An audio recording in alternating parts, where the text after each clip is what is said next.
एक वक्त का एक टाइम का खाना खिलाएगा। इस बारे में एक वजाहत ये करना है कि हमारे यहाँ ये एक जुमला बोला जाता है कि जो रोजे नहीं रखता तो वह कहता है मैं अपने रोजे किसी को रखवा रहा हूँ। अपने रोजे कोई किसी को नहीं रखवाता, ना कोई किसी के रोजे रखता है। हर बंदे ने अपने ही रोजे रखने होते हैं जो उसके जिम्मे फर्ज है। बस सिर्फ मकसद यह है कि जो बंदा रोजे नहीं रख सकता और वो बाद में भी वो ऐसा मरीज है या बूढ़ा है कि उसे ये मालूम है कि मैं ये रोजे जितने मुझसे छूट जाएंगे या पूरे रमजान के रोजे मैं आगे भी जाके सर्दियों में या अगले रमजान तक वक्फे वक्फे बाद भी मैं ये रोजे पूरे नहीं कर सकता, तो फिर वो बंदा एक टाइम का एक रोजे के बदले में किसी मस्कीन को खाना खिलाएगा। ये कुरान के अंदर ये बात वजाहत की गई है कि ये खाना मिस्कीन को देना, हर किसी बंदे को नहीं देना। तो इस बारे में एक और मसला यह है कि बाज़ औक़ात तरावी की नमाज रह जाती है, तो लोग ये पूछते हैं कि हम उस तरावी जो हम एक पाबंदी से पढ़ रहे हैं, तो बाज़ औक़ात अगर तरावी की नमाज रह जाए तो हम क्या करें।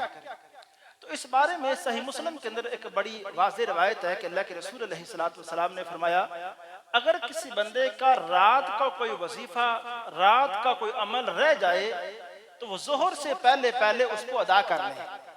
तो अगर जो तरावी की 11 रखते हैं, ये 11 रखते अगर किसी बंदे से रह जाएं तो आपने फरमाया वो ज़ोहर की नमाज से पहले पहले 12 रखते अदा कर दे तो रात के क़याम का अल्लाह ताला उसको सवाब अता फरमा देंगे। तो ये है तरावी की नमाज अगर रात को किसी वजह से रह जाए तो आप अगले दिन ज़ोहर की नमाज से पहले पहले 12 रकत की सूरत में अपने इस तरावी को पूरा कर सकते हैं। दूसरा मसला, 11 की बजाय अगर रात की नमाज ताक में है, दिन को जब पढ़ना है जुफ्त में पढ़ना है, ये 11 के बजाय रखते 12 पढ़नी है, उसमें वितर नहीं होता, ना उसमें दुआ कनूत होती है आखिर में, वो सिर्फ 2-2 रखते करके आपने 12 रखते अदा करनी है। दूसरा और आखिरी एक सवाल का जवाब यह है कि मुसाफिर बंदा अगर सफर में रोजा छोड़ेगा तो बाज़ लोग ऐसा करते हैं कि अगर उन्हें पता है कि मैंने कल सफर करना है तो रात को क्या देते हैं घर वालों को कि मेरी सैर इन्हें तैयार करें, मैंने सुबह सफर करना है तो मैंने रोजा नहीं रखना। सफर के लिए यह तरीका ठीक नहीं है। आप रोजा रखें, रात को रोजे की नियत करके ही सोएं, और अगर आपने सफर कर लिया है तो अगर आप रोजा अफ्तार करना चाहें रास्ते में अफ्तार कर लें। अल्लाह के रसूल अलैहिस्सलातु वस्सलाम का सफर में रोजा छोड़ने का तरीका यह था, यह तरीका नहीं था कि आप रात को नियत कर लेते और सुबह सैर भी ना खाते। इसका एक फायदा क्या है? फायदा यह है कि अगर आप रात को रोजे की नियत करके सोएं और सैर भी कर लें और सुबह अचानक आपका सफर का इरादा भी खत्म हो गया तो वो रोजा आपका खत्म नहीं होगा। अब देखें, आपने नियत भी कर ली कि सुबह रोजा नहीं रखूंगा, फिर रोजा रखा भी नहीं, फिर सफर भी नहीं किया। अब आप अपने आप से पूछें कि ये रोजा छोड़ने की वजह क्या है? कोई वजह नहीं, कोई सबब नहीं। इसलिए सफर जब भी आपने करना हो तो दौराने सफर रोजा अगर छोड़ना चाहते हैं छोड़ लें, और अगर आपने पहले से इरादा नहीं कर लेना, सारी लाजमी आपने खानी है, रोजा रखना है अपने सही इरादे से, और जब आप सफर करेंगे दौराने सफर अपने रोजे को अफ्तार कर लें। अस्सलाम।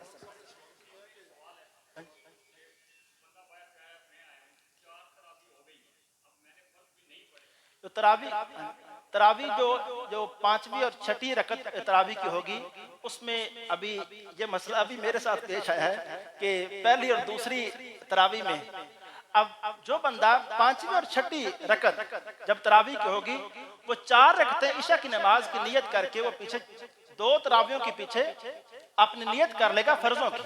कारी साहब 2 रकतें पढ़ा के सलाम फेर देंगे और फिर वो बंदा अपनी 2 रकतें जो बाकी रह गई हैं वो बाद में पूरी कर लेगा। तो बाद में फिर अपनी जो बकिया तरावी है वो बाद में अपनी तादाद पूरी कर लेगा।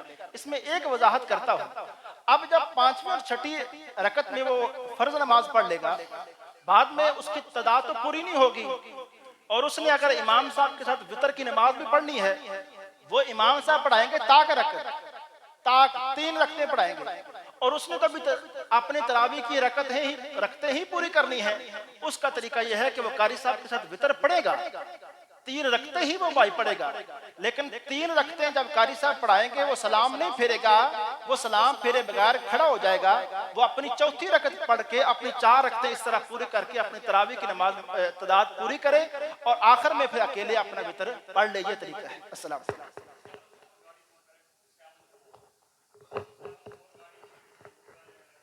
बस ठीक है।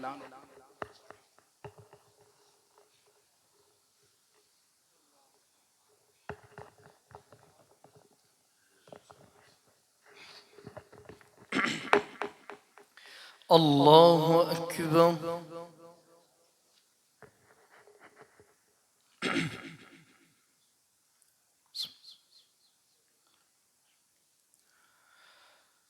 अल्हम्दुलिल्लाहि रब्बिल आलमीन अर्रहमानिर रहीम मालिकि यौमिद्दीन इय्याक नअबुदु व इय्याक नस्तईन اهدنا الصراط المستقيم صراط الذين أنعمت عليهم غير المغضوب عليهم ولا الضالين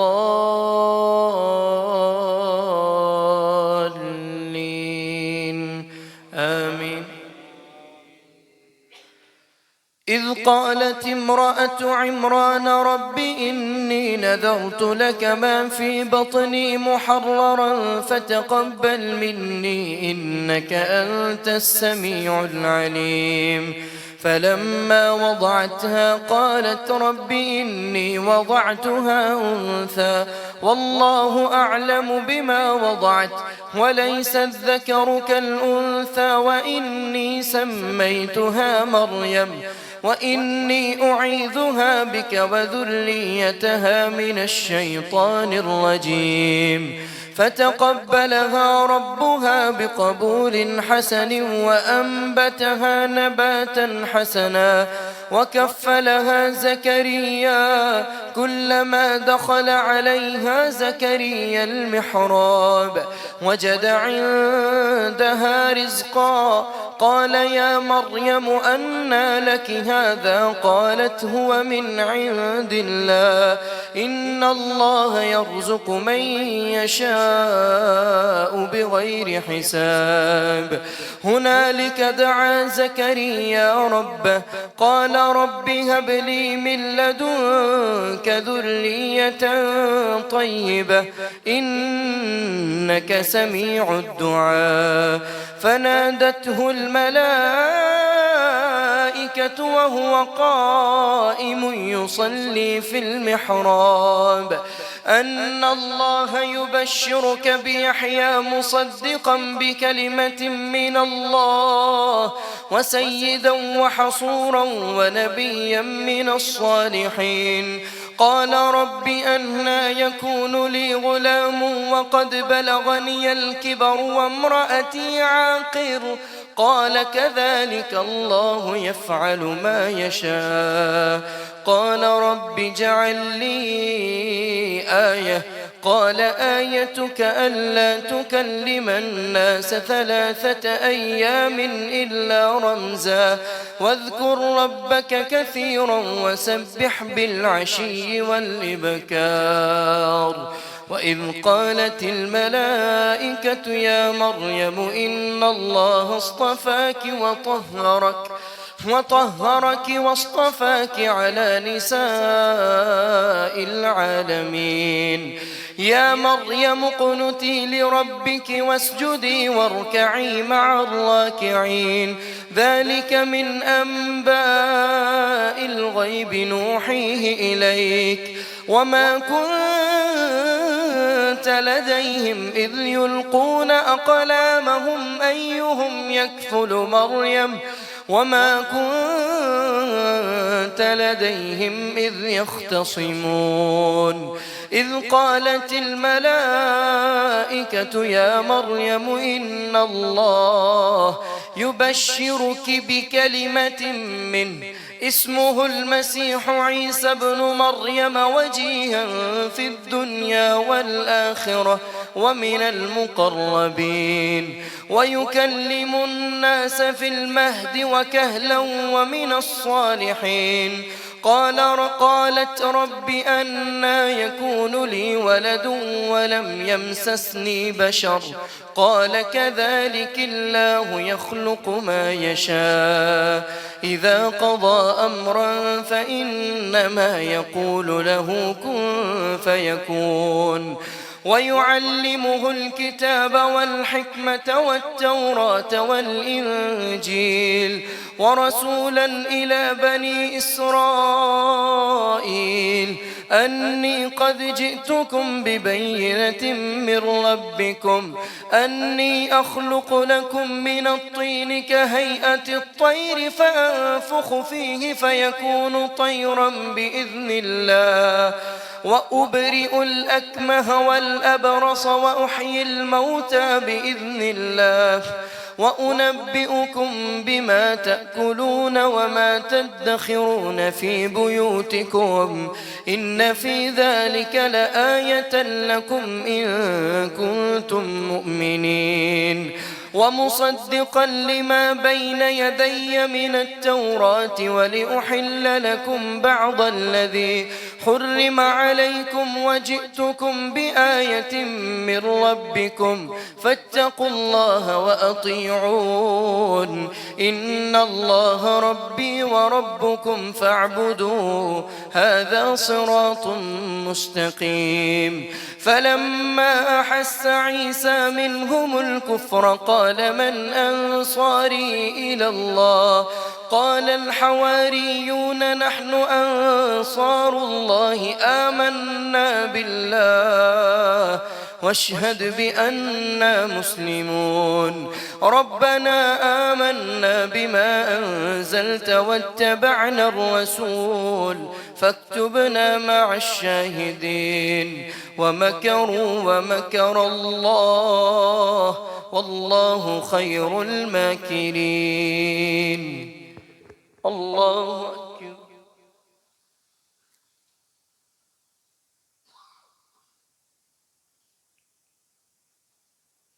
سمع الله لمن حمده الله أكبر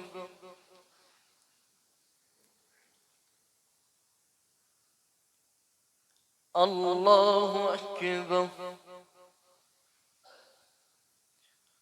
الله أكبر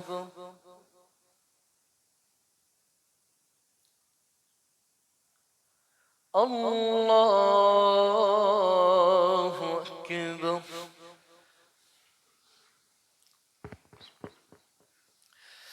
الحمد لله رب العالمين الرحمن الرحيم مالك يوم الدين إياك نعبد وإياك نستعين اهدنا الصراط المستقيم صراط الذين أنعمت عليهم غير المغضوب عليهم ولا الضالين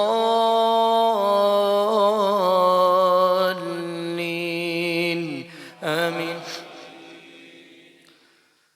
إذ قال الله يا عيسى إني متوفيك ورافعك إلي ومطهرك من الذين كفروا وجاعل الذين اتبعوك فوق الذين كفروا إلى يوم القيامة ثم إلي مرجعكم فأحكم بينكم فيما كنتم فيه تختلفون فأما الذين كفروا فأعذبهم عذابا شديدا في الدنيا والآخرة وما لهم من ناصرين وأما الذين آمنوا وعملوا الصالحات فيوفيهم أجورهم والله لا يحب الظالمين ذلك نتلوه عليك من الآيات والذكر الحكيم إن مثل عيسى عند الله كمثل آدم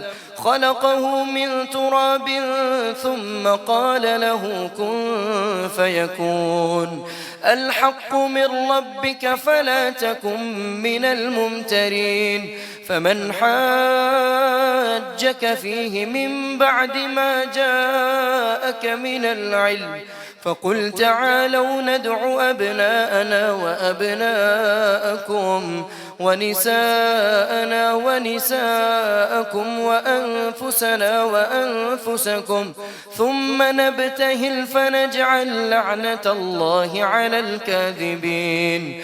إن هذا لهو القصص الحق وما من إله إلا إله واحد وما من إله إلا الله وإن الله لهو العزيز الحكيم. فإن تولوا فإن الله عليم بالمفسدين.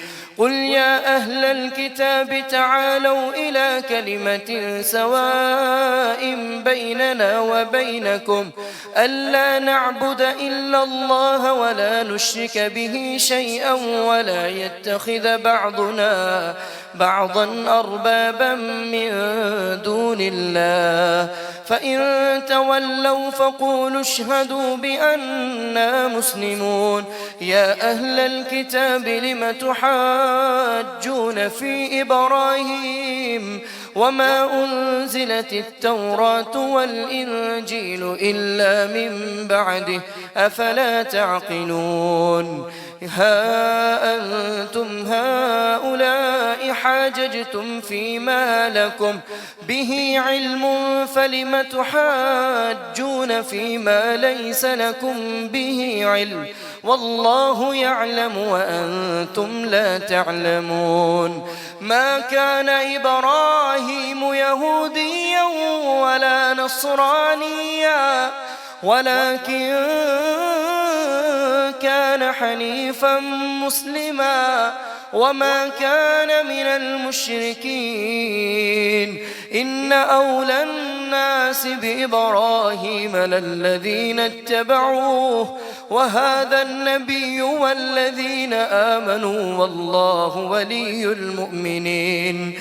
ود طائفة من أهل الكتاب لو يضلونكم وما يضلون إلا أنفسهم وما يشعرون. يا أهل الكتاب لم تكفرون بآيات الله وأنتم تشهدون. يا أهل الكتاب لم تلبسون الحق بالباطل وتكتمون الحق وأنتم تعلمون. الله أكبر.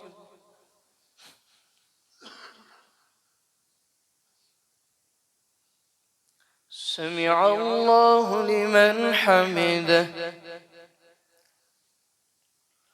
الله أكبر.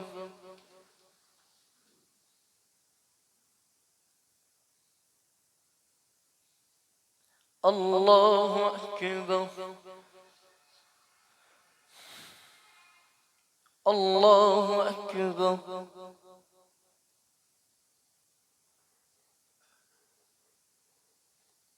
الله أكبر.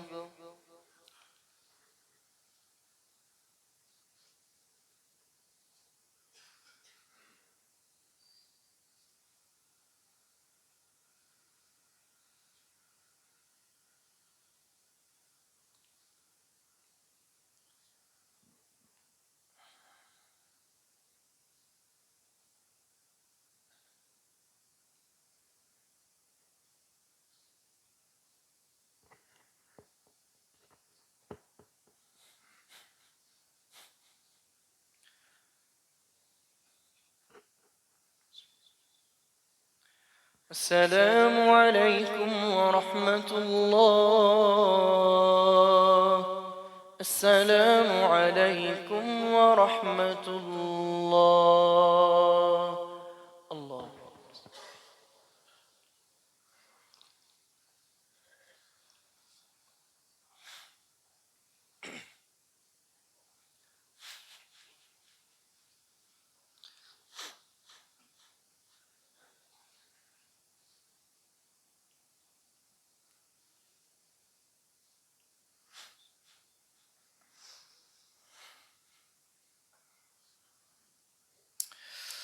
الله أكبر.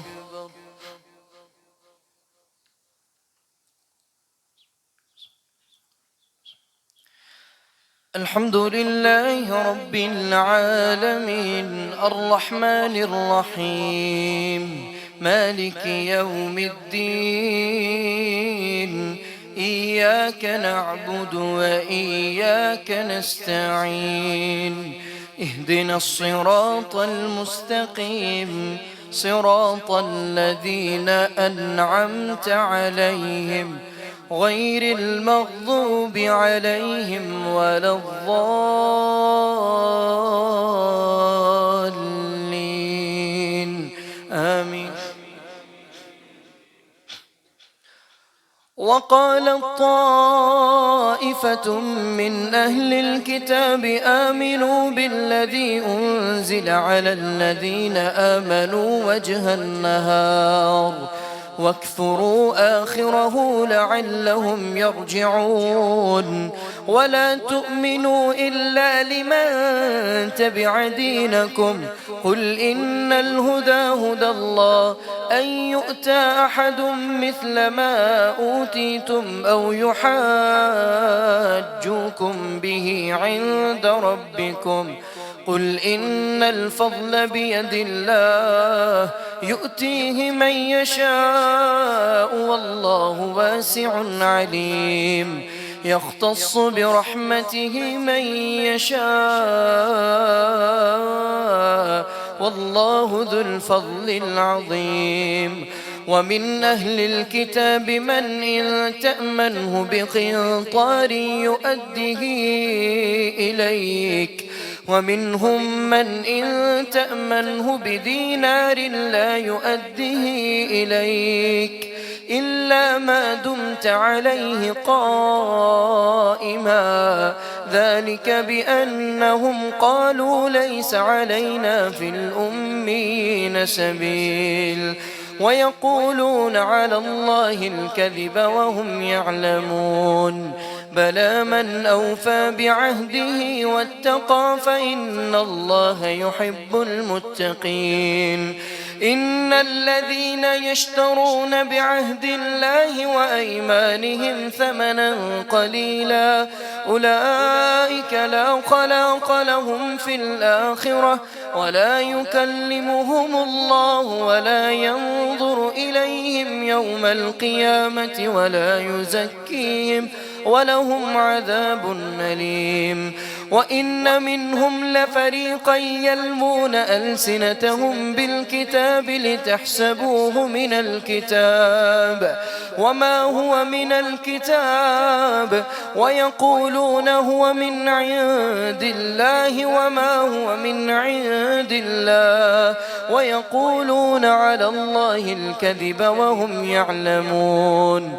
ما كان لبشر أن يؤتيه الله الكتاب والحكم والنبوة ثم يقول للناس كونوا عبادا لي من دون الله ولكن كونوا ربانيين بما كنتم تعلمون الكتاب وبما كنتم تدرسون ولا يأمركم أن تتخذوا الملائكة والنبيين أربابا أيأمركم بالكفر بعد إذ أنتم مسلمون.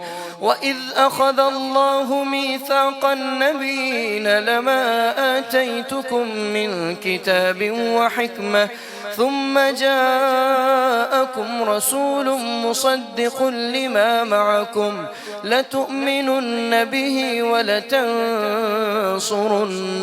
قال أأقررتم وأخذتم على ذلكم مصري قالوا أقررنا قال فاشهدوا وأنا معكم من الشاهدين. فمن تولى بعد ذلك فأولئك هم الفاسقون أفغير دين الله يبغون وله أسلم من في السماوات والأرض طوعا وكرها وإليه يرجعون. الله أكبر.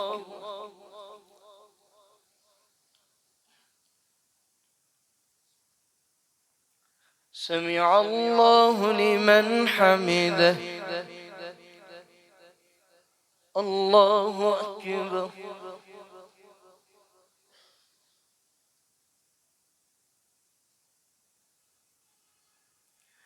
الله أكبر. الله أكبر.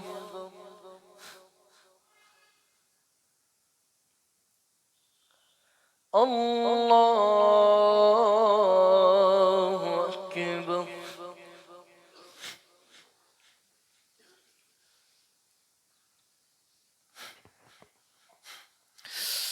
الحمد لله رب العالمين الرحمن الرحيم مالك يوم الدين إياك نعبد وإياك نستعين اهدنا الصراط المستقيم صراط الذين أنعمت عليهم غير المغضوب عليهم ولا الضالين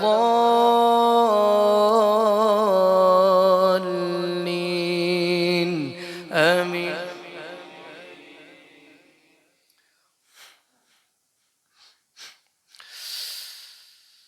وله أسلم من في السماوات والأرض طوعا وكرها وإليه يرجعون. قل آمنا بالله وما أنزل علينا وما أنزل على إبراهيم وإسماعيل وإسحاق ويعقوب والأسباط وما أوتي موسى وعيسى والنبيون من ربهم لا نفرق بين أحد منهم ونحن له مسلمون. ومن يبتغ غير الإسلام دينا فلن يقبل منه وهو في الآخرة من الخاسرين. كيف يهدي الله قوما كفروا بعد إيمانهم وشهدوا أن الرسول حق وجاءهم البينات والله لا يهدي القوم الظالمين. أولئك جزاؤهم أن عليهم لعنة الله والملائكة والناس أجمعين خالدين فيها لا يخفف عنهم العذاب ولا هم ينظرون إلا الذين تابوا من بعد ذلك وأصلحوا فإن الله غفور رحيم. إن الذين كفروا بعد إيمانهم ثم ازدادوا كفرا لن تقبل توبتهم وأولئك هم الضالون. إن الذين كفروا وماتوا وهم كفار فلن يقبل من أحدهم ملء الأرض ذهبا ولو افتدى به أولئك لهم عذاب أليم وما لهم من ناصرين. الله أكبر.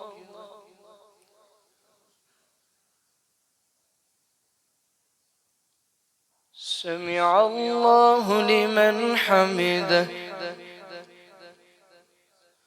الله أكبر.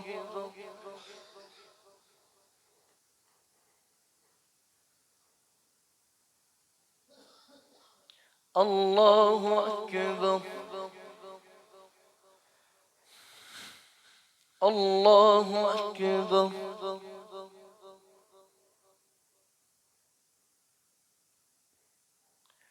الله أكبر.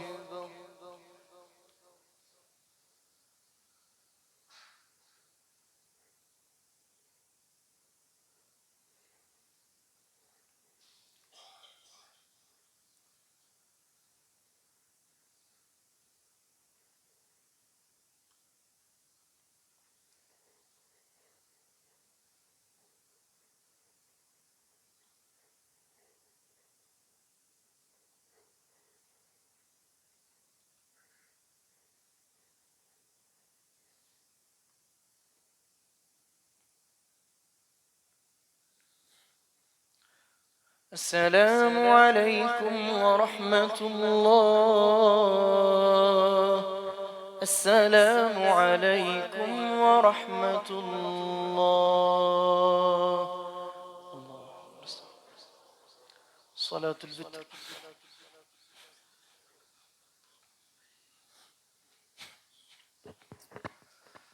الله أكبر.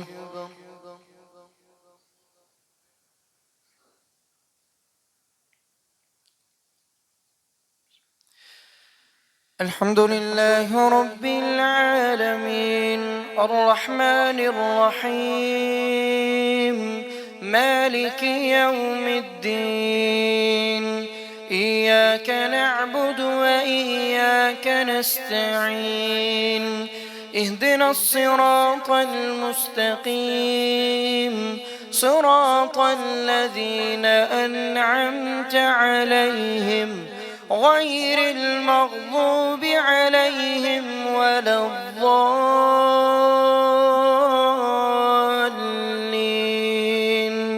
آمين. قد أفلح من تزكى وذكر اسم ربه فصلى بل تؤثرون الحياة الدنيا والآخرة خير وأبقى إن هذا لفي الصحف الأولى صحف إبراهيم وموسى. الله أكبر.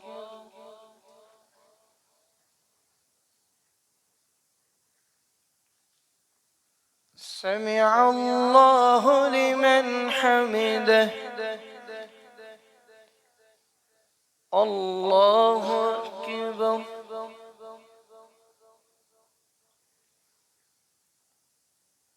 الله أكبر.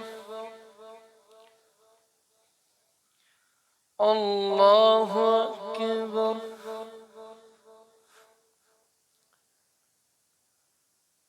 الله أكبر. الحمد لله رب العالمين الرحمن الرحيم مالك يوم الدين إياك نعبد وإياك نستعين اهدنا الصراط المستقيم صراط الذين أنعمت عليهم غير المغضوب عليهم ولا الضالين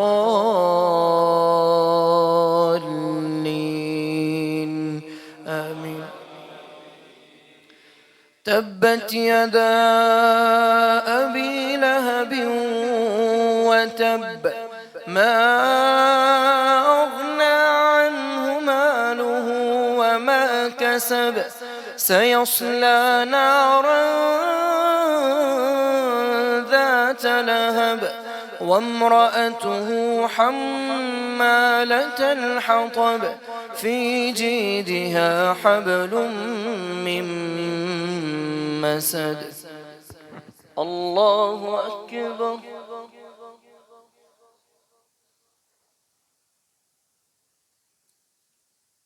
سمع الله لمن حمده. الله أكبر.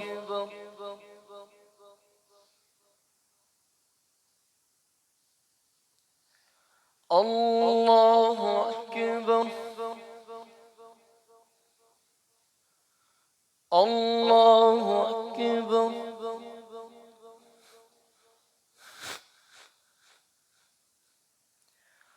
الله أكبر. بسم الله الرحمن الرحيم. الحمد لله رب العالمين الرحمن الرحيم مالك يوم الدين إياك نعبد وإياك نستعين اهدنا الصراط المستقيم صراط الذين أنعمت عليهم غير المغضوب عليهم ولا الضالين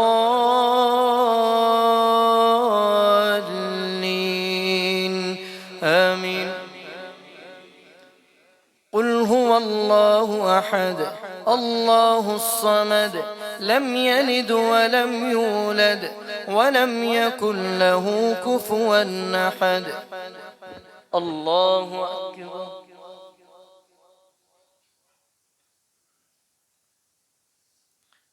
سمع الله لمن حمده.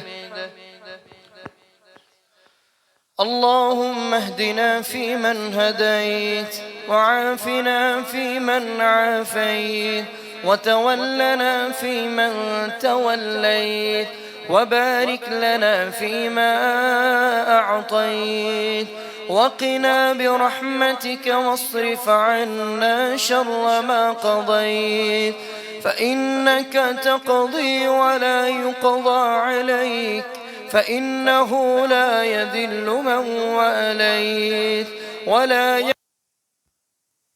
يزيد تباركت ربنا وتعاليت.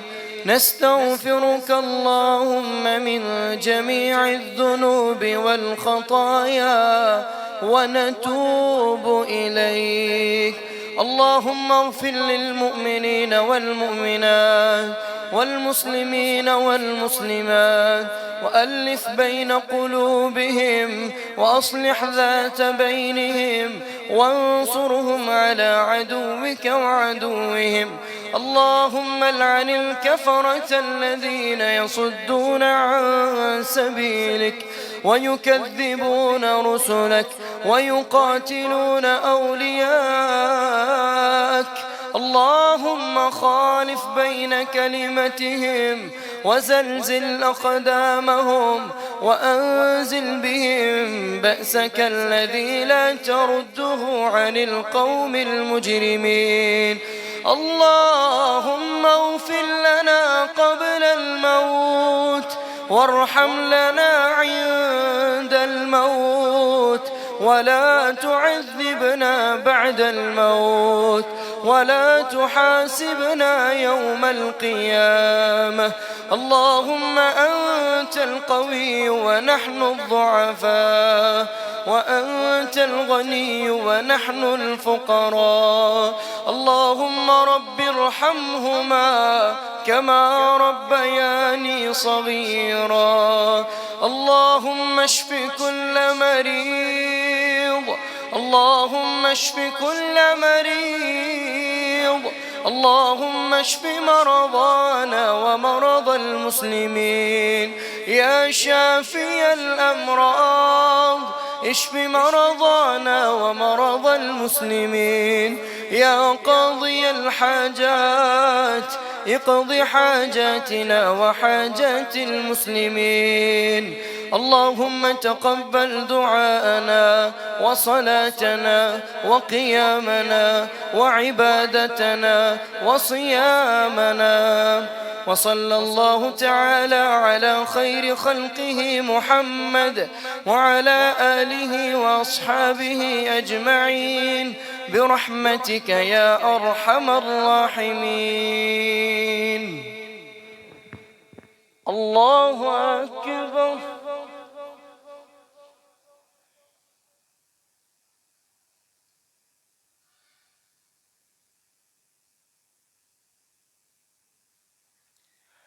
الله أكبر.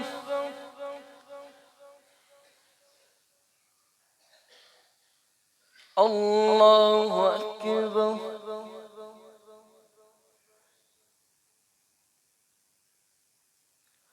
الله أكبر.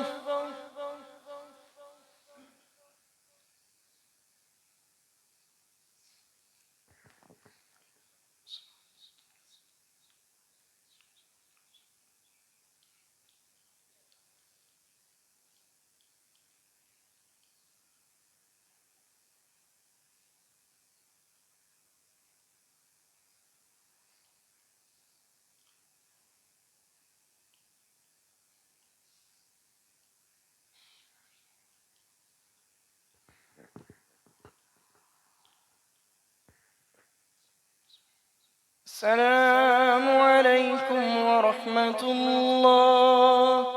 السلام عليكم ورحمة الله. الله أكبر. سبحان الله الملك القدوس رب الملائكة والروح.